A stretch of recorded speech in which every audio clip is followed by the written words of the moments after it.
I am not a creature from another planet. I am a Jerusalemite.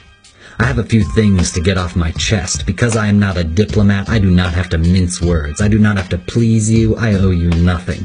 You did not build this city. You did not live in it. You did not defend it when they came to destroy it. And we will be damned if we will let you take it away. There was a Jerusalem before there was a New York. When Berlin, Moscow, London, and Paris were forest and swamp, there was a thriving Jewish community here. It gave something to the world. A humane, moral code. Here the prophets walked, their words flashing like forked lightning. Here are people who wanted nothing more than to be left alone, fought and died on the battlements, and finally led away into captivity, swore that before they forgot Jerusalem, they would see their tongues cleave to their palates, their right arms wither.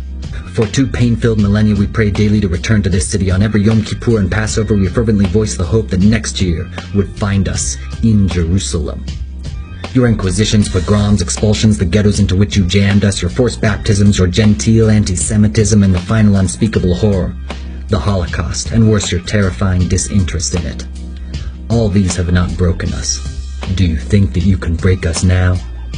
I have watched this city bombarded twice by nations calling themselves civilized. In 1948, while you looked on apathetically, I saw women and children blown to smithereens after we agreed to your request to internationalize the city, and the savage sacking of the old city, the willful slaughter, the wanton destruction of every synagogue and religious school, the desecration of Jewish cemeteries, the sale by a ghoulish government of tombstones for building materials, army camps, even latrines.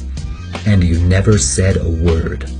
You never breathed the slightest protest when the Jordanians shut off the holiest of our places, the Western Wall. Not a murmur came from you whenever the legionnaires opened fire upon our citizens from behind the walls. And 20 years later, when the Arabs unleashed a savage, unprovoked bombardment of the holy city again, did any of you do anything? The only time you came to life was when the city was at last reunited. Then you wrung your hands and spoke loftily of justice and the need for turning the other cheek.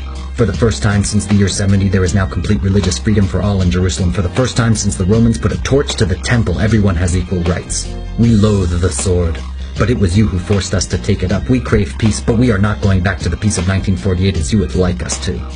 We are home. It has a lovely sound for a nation you have willed to wander over the face of the globe. We are not leaving. We are redeeming the pledge made by our forefathers. Jerusalem is being rebuilt next year, and the year after, and after, and after, until the end of time. In Jerusalem.